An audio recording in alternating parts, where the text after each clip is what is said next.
Hey everyone, and welcome to my endgame guide about my Bonestorm Necromancer. With several buffs for this particular build within Season 2, it's easily one of the best Necro builds you can play right now. The way I've built it, my Necro is utterly tanky with 100% unstoppable uptime, barrier and fortify generation. The Bonestorm Necromancer just deletes nightmare dungeons, especially high density areas like chest or shrine vents, and I can speed farm pretty much every content. It is a nightmare in PvP, which my setup will mainly focus on. We will go over gear, Skilltree and a min-maxed Paragon board, which went through extensive testing beforehand. Feel free to make use of the timestamps to skip around the video. I will also give some infos on new and old legendaries which you could implement in the setup, but which are by no means mandatory in order to build an insane Bonestorm Necro in Season 2. With that being said, let's get started.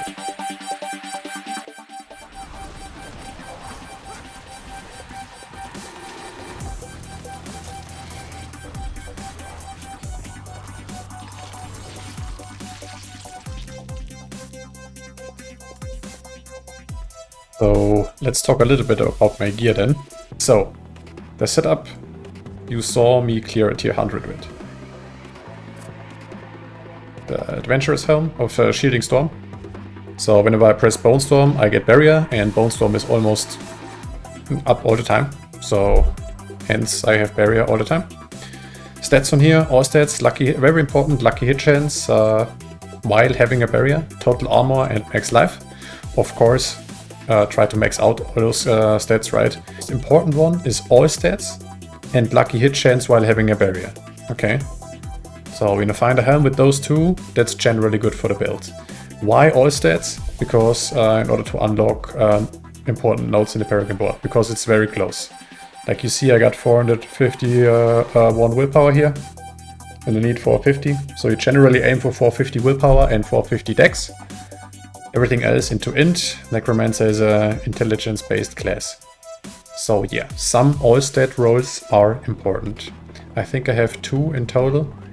But yeah, moving on to the chest piece. The aspect of the explosive mist. So when I press blood mist,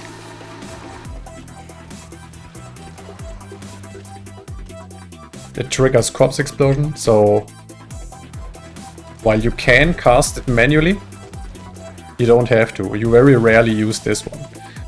I only use Corpse Explosion when it's tricky situations like certain boss fights like this, against this beauty cutie right here.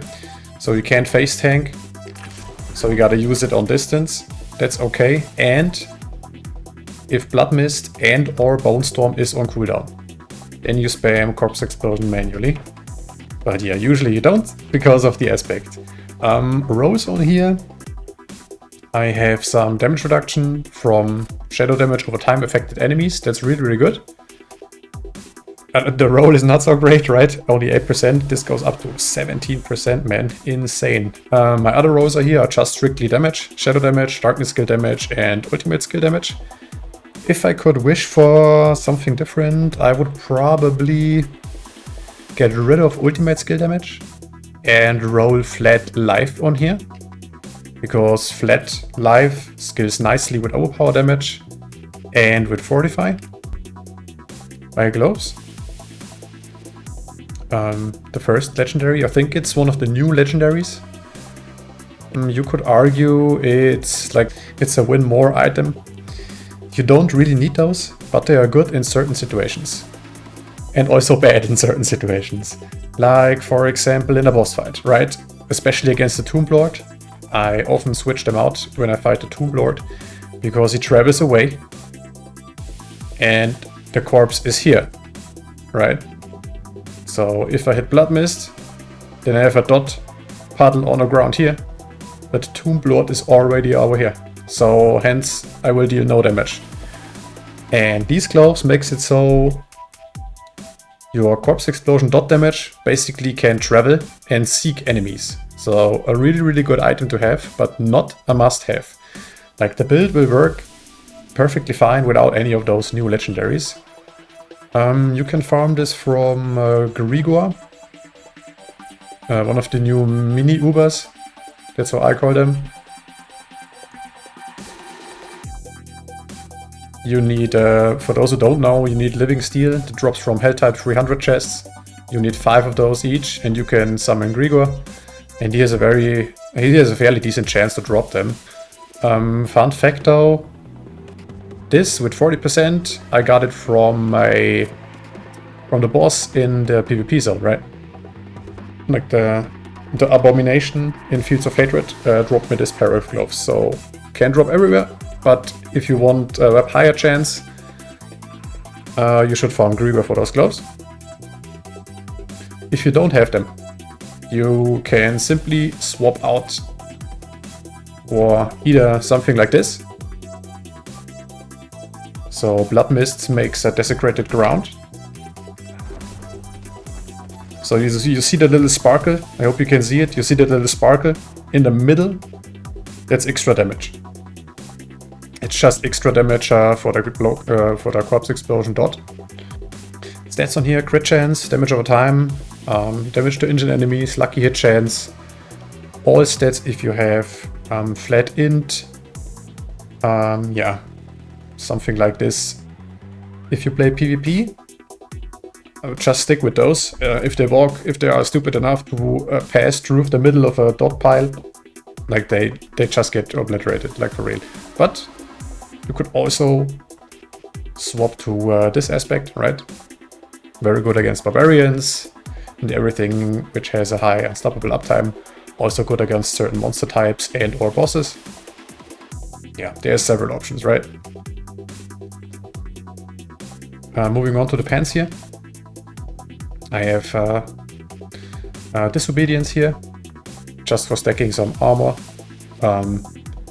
I honestly think even in a tier 100, this is a little bit overkill. Like, you're generally tanky enough, you could get rid of Disobedience.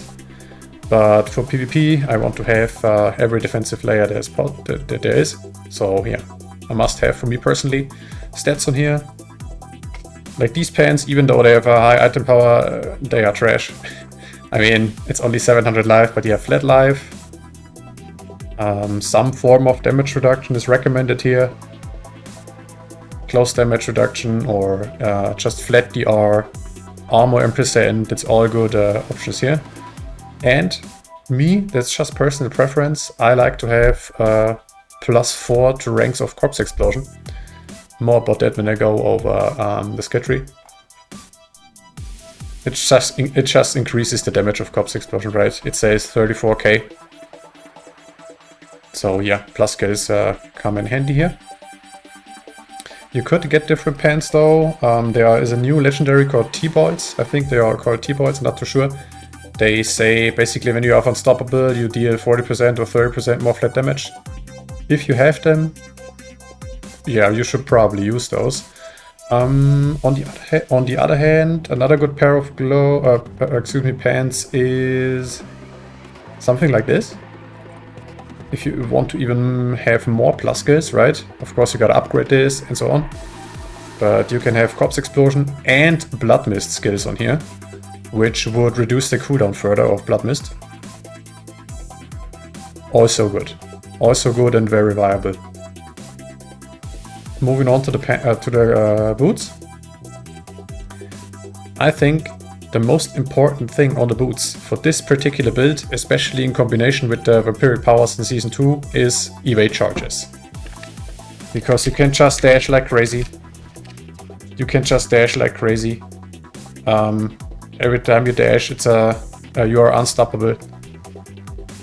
So you have you have 4 unstoppables in form of a dash charge, and you are almost always in Blood Mist form. So yeah, evade charges is absolutely bonkers here. There are boots called Flicker Strike, which would reduce the cooldown of your ultimate. First of all, I don't have them. Second of all, I think I would not prefer them because they don't have evade charges. And I have so much cooldown reduction, I don't even need to lower the cooldown, right? The only argument for Flicker Strike would be there's a shit ton of ultimate damage on them. So that's something to take in consideration when talking about these boots, but yeah. it's perfectly fine to have just a pair of those. I have the Ghost Walker aspect on here to be super fast, and I can move freely through enemies, which comes in handy with this build especially, right? You're just in the Blood Mist bubble, and you can just move. No matter if the champion pack is like a waller, it doesn't matter. You can just move through enemies. Really, really nice. Just quality of life type of aspect. Move on to the weapon. There are two viable options here. You should use a wand or a sword. Sword for the crit damage and a wand for lucky hit chance. I have int, overpower, close damage, and damage to injured. Damage to injured here. Excuse me. The only reason I stack so much damage to injured, I will show you a summary of my stats in a second. It's just for PvP reasons, right? I think I have around 300+% damage to injured, and certain stats in PvP have a hard cap, certain stats don't. Damage to injured enemy is, there's no hard cap in PvP. You could stack 1000%. Which means, if there is one blighted area somewhere, and someone with below 35% HP walks through with a multiplier of like 300% damage to injured, like he just get wrecked. That's how that works, and that's why I stack so much damage to injured. Overpower damage here is okay. You could go with crit damage instead. You could go with all stats instead. If you need more general stats to unlock Paragon nodes. Like, it depends on all your other gear pieces, right? The aspect on here is basically a physical damage to shadow damage conversion. So usually this is a bone skill, hence the name Bonestorm. But this aspect makes it so this becomes a darkness skill and deals shadow damage instead of physical damage. Yep, got the aspect on the weapon. Socket this with the purple one for a little bit more damage over time. Oh yeah, the sockets on my gear. Rubies for more life, to scale Fortify and to scale overpower damage. Because most of the skills can overpower, and procs on the gear can overpower. Speaking of procs on the gear, you know what? Let's talk about the shield first. So I'm using Little's Wall. I found this very early on. Not with that gear score, excuse me, item power, wrong game. Not with that high item power, but I found this very early on, and I've read the text and I was like, okay bro, like I need to make an entire build around it. Again, you don't necessarily need those items. There are very viable options if you don't have a Littlest, but you can farm this easily. It drops from Lord Seer. There's a very high drop chance from Lord Seer. I killed like 3 Lord Seers and got 2 shields. Of course, it's a little bit RNG, but in order to fight the boss, you need 9 of those. They drop from world bosses and from Legion events, so fairly easy. Long story short, the Bonestorm spawns Bonestorms, pretty much. That's how that works. And you can purposely proc the item by using dash. You need to get used to it, but you will figure that out. It's fairly easy. Yeah. It shines, this item especially shines in, like, let's say chest events within a dungeon. Yeah. In a small room or whatever, if you have like 4 Bonestorms going and you have your Bonestorm on, it's an insane damage output, as you can imagine. If you don't have the shield, that's actually no problem. That's actually no problem at all. You could use a focus for an insane amount of cooldown reduction here. You could use a regular shield. I don't have a good example here now, but you could use just a regular shield. It's all viable, okay? You can clear tier 100, and you can clap entire PvP zones without using Lidless. But to be honest with you, farming up a Littlest is actually easier than finding a good rolled focus, so just farm some Lord Seers, get a Littlest wood. Now, then I think most important item, or not the most important item, that's the wrong term, the strongest item in the build. X-Files. One of the new items introduced in Season 2 gives all stats, which comes in handy to unlock Paragon nodes. Damage over time, obviously good. Lucky hit chance, even better. And cooldown reduction on a ring, which you can usually not have. And this is, if you played Season 1, it's like a barb. It's like a baby barber. And so it just makes them, it just nukes for like 36k in my case. And this can crit. This number can overpower. All the good stuff, right? That's why you roll crit chance, that's why you roll overpower damage on your gear. Just because of this effect, basically. Very, very good item. But yeah, the build works without it, okay? But you will feel a difference. Like, it's a huge DPS increase. It's a huge DPS increase. Can you target farm this? I don't know. I will make an overlay if I find it out real quick. I don't have it at the top of my head. I got this one from Uberduriel, for example, in the second ring here. The Shadow Blight passive aspect of Decay just stacks the damage up more. Stats on here, crit chance, overpower damage, damage to close enemies. Important, lucky hit chance. Like, if you really want one stat on your second ring, it's lucky hit chance. To proc those two thingies. The shield, you don't really need a crazy amount of lucky hit with the shield, because it has a lucky hit multiplier on it itself in terms of the effect is like you proc it more frequently, the less minions you have. So I run like 0 minions, like no minions at all. So it automatically is at like 75% or something. But the reason why I want the lucky hit chance is because of the ring. Just for the ring proc, honestly. Yeah. Life would be nice here. I think I would probably get rid of overpower damage here and roll 1300 something life on here, if I could wish for one thing. I have a ring like this here. Yeah, this one. That's a better example. That would be a better ring. Vulnerable damage, shadow damage, damage to close enemies and life. Also not perfect, but I don't know. It's kind of tricky to get the gear right, but you get the point. It will not make or break your build if you don't have crit chance in here, if you don't have overpower on here. Just get with lucky hit chance. The amulet. With the other Shadow Blight aspect, you should roll this on the amulet because you benefit the most from it, right? It's a 180% damage when you roll it on the amulet, and of course, if you are lucky and get a perfect roll. I have ultimate damage, some damage reduction, cooldown reduction, and plus skills to the Gloom passive. There are, in my humble opinion, 2 passives which are worth rolling on the amulet.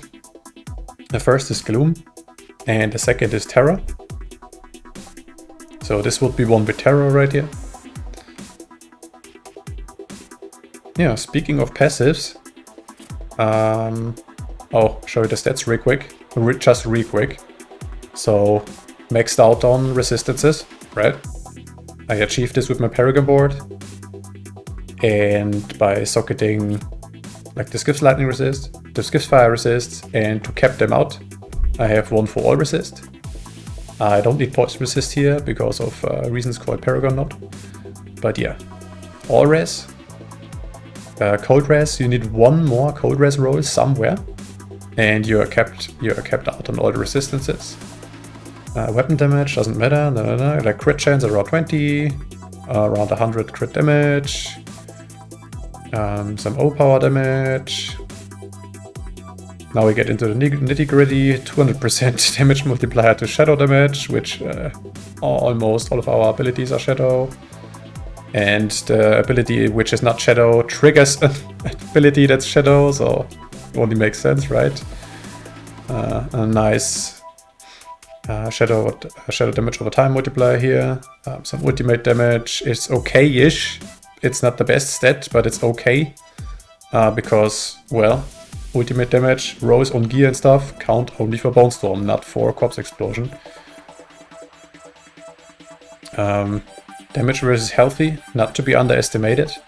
Because, let's say you have a real tanky boss, or like you have a real tanky player.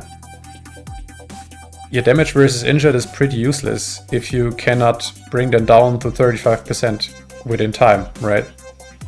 So when we talk about the Paragon board, it will make sense for you. So I have 75% here, around 300% here. Yeah, my max life. Wait, rest doesn't matter, right? So Gloom passive, right? Let's move on to the skill tree. The variant I'm showing you right now is especially good in like speed farming,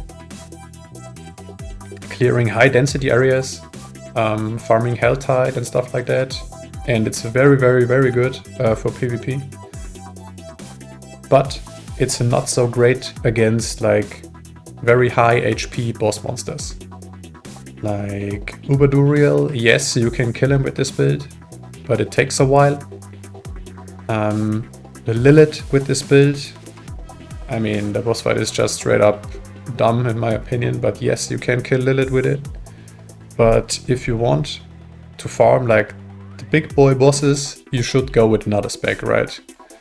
I don't know, you change like 2 points and use either Blight, 1 point in Blight, or I've seen viable options online. Some people like Sewer instead of Blight. But yeah, I show you my variant, okay? 1 point in Reap. 1 point in the thingy that spawns a corpse when you use Reap. 3 points into Hued Flesh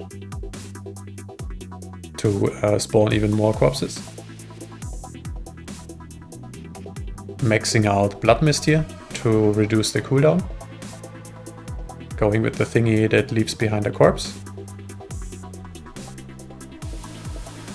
I have 9 out of 5 Corpse Explosion. I hope my next Uberduriel drops me a Shaco, so this will be a 13 Corpse Explosion, which would boost the damage to, I don't know, almost around 50k. Going with the thing that makes it, like, it turns it into the dot, basically. Makes the puddle on the ground.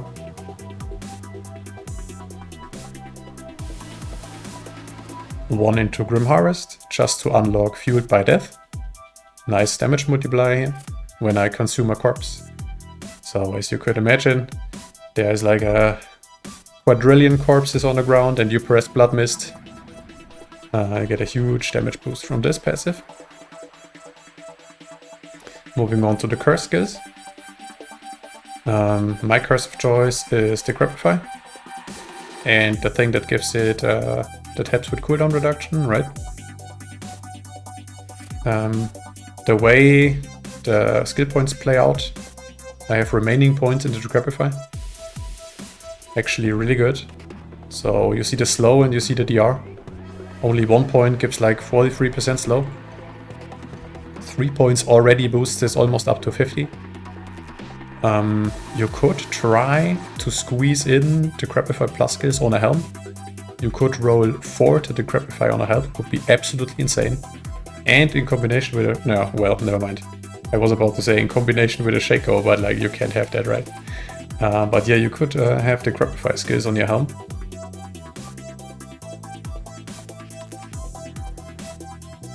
One into Corpse Tendrils to pull them together. It's a form of crowd control and a form of vulnerable damage. Even though they changed, not to say nerfed, vulnerable damage. Making enemies and or players vulnerable is not that important anymore.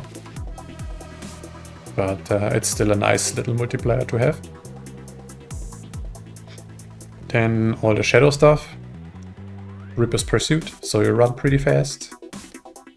Only 1 point in Crippling Darkness. To unlock Terror. Big damage multiplier. And even better, Gloom. Even a bigger damage multiplier. So yeah, as I mentioned on the amulet, like plus skills on Gloom or plus skills for Terror are pretty good. I think Gloom is a little bit better.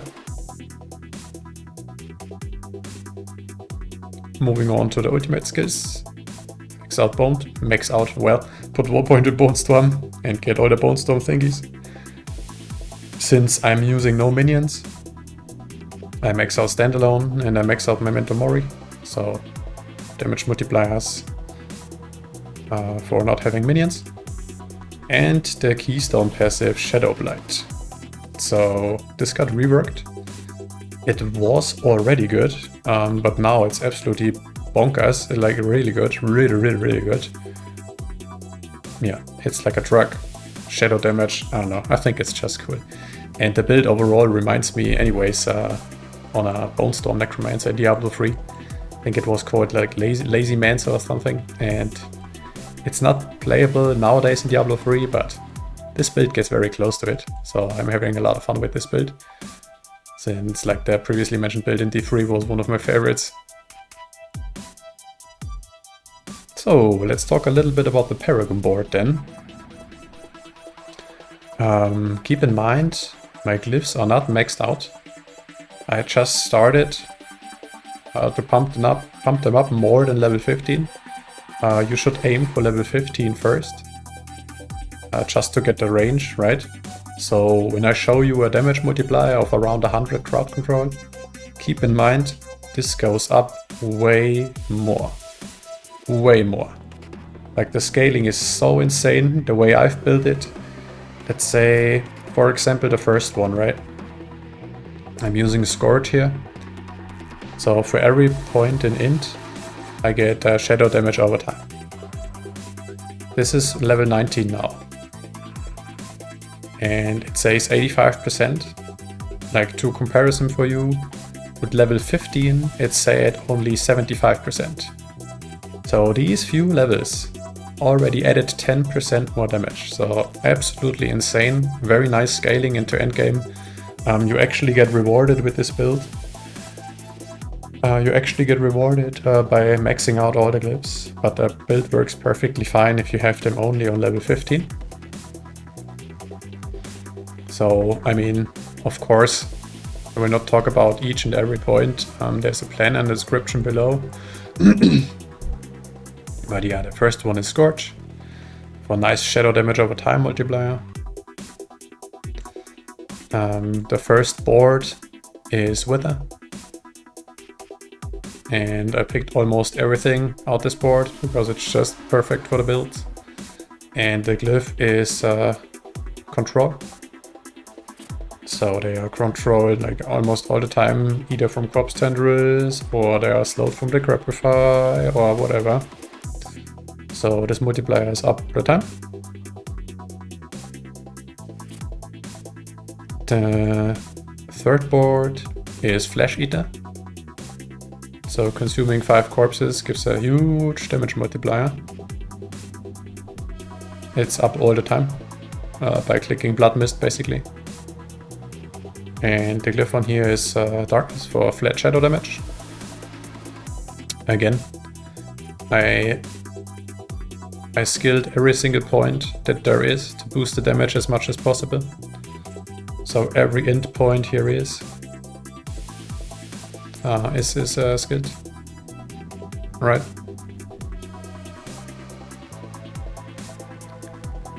I went with poison resistance here because, like, first of all, the new boss Ubaduriel deals a lot of poison damage, and in PvP, like, I think everybody knows by now, like, the poison rogues are bonkers. So this helps out. Maxing the resistances.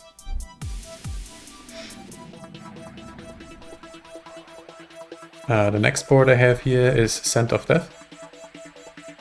Also a damage multiplier or some damage reduction, depending on the situation, right? And I have another damage to Injured. Like I have a lot of damage to injured. Like we have it here, here, and here. So I have 3 nodes and the bonus is unlocked. That's how I go to a ridiculous amount of 300%. Also took damage to healthy here. The bonus, like the crit damage, is okay-ish. Since yeah, your abilities can crit, but it's about damage to healthy. The glyph I have here is Extermination. Unpopular choice. Like I compared my board to pretty much every other build that there is, and nobody was using this. But that's okay. Like people don't play PvP, like I get it. Yeah, the glyph gives, by consuming a corpse, it fortifies me. And since I click Blood Mist and I consume like 150 corpses at once, you instantly get full fortify. Most of the time. Sometimes it's gotta ramp up. But even if you only have 1 fortify, instead of like the full fortify armor, even if you only have 1 fortify, you get multipliers like this, damage while fortified, right? And it puts a lot of damage to corpse explosion, which means those areas on the ground deal a ridiculous amount of damage over time. You could argue the glyph is useless for Bonestorm. Yes, that is true, but I get the luxury of having Fortify built in. And to make up for the missing damage for Bonestorm, this is a nice little combo with the last glyph. Amplify. So I get a little bit of damage when they are cursed. I'm cursing all the time. Like, that's my right mouse button, Decrepify, right? And the rune, the glyph, excuse me, also says it grants a bonus to all magic nodes. And the blue ones are magic nodes. So I have damage while fortified here, here, and here. And I have 10% here. So the blue ones, thanks to the glyph, the blue ones turn into a yellow one. Okay? So even though I'm missing out a little bit of damage for Bonestorm, so to say, I get like general damage because I have Fortify all the time. You cannot max, not max, excuse me, you will probably not be able to unlock the bonus. Like 530 willpower, that's way too much. You would sacrifice too much on the gear. You would have to sacrifice other important stats just to unlock this. I think it's just not worth it.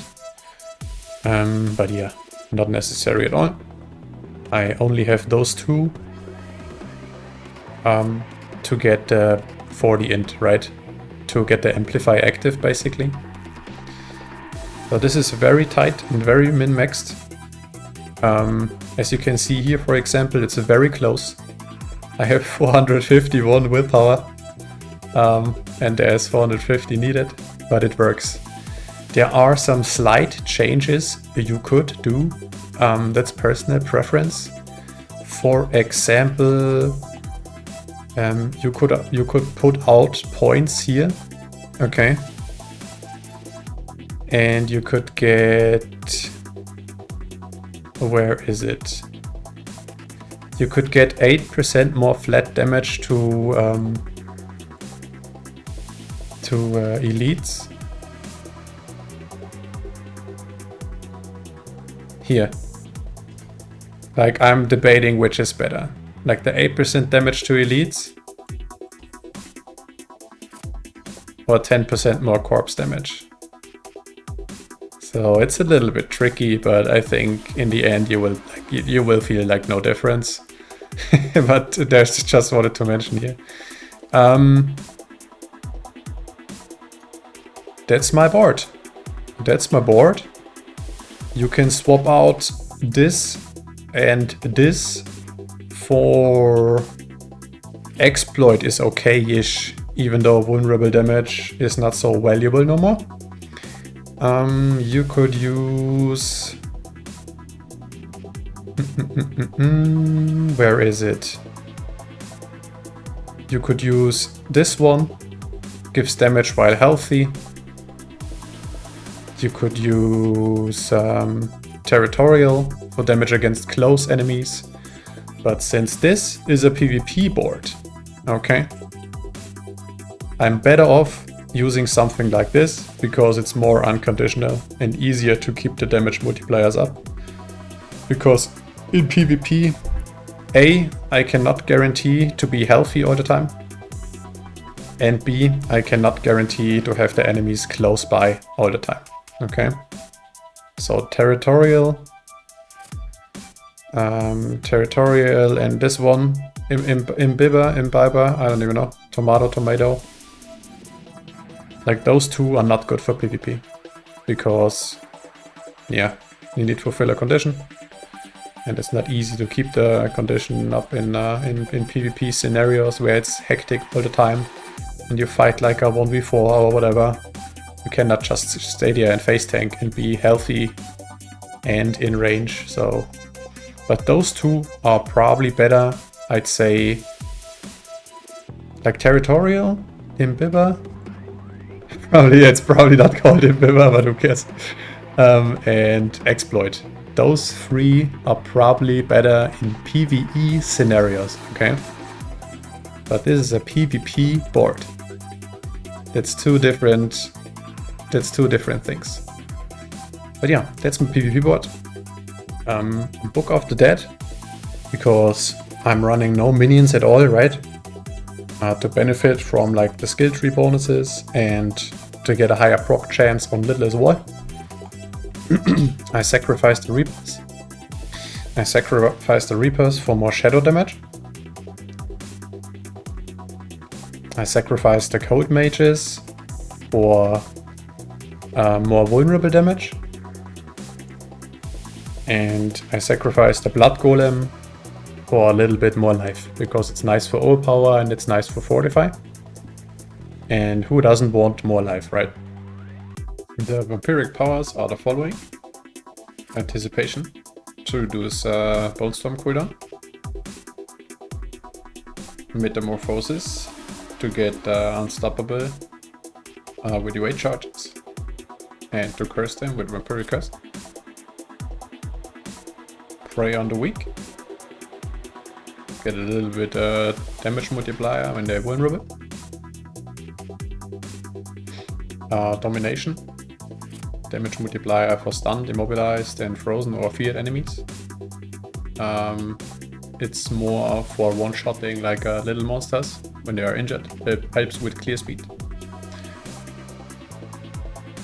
Flowing Veins. Obviously more damage over time when they're moving. Really good. 60% multiplier. That's it. Thanks for watching, guys, and let me know what you think about my build.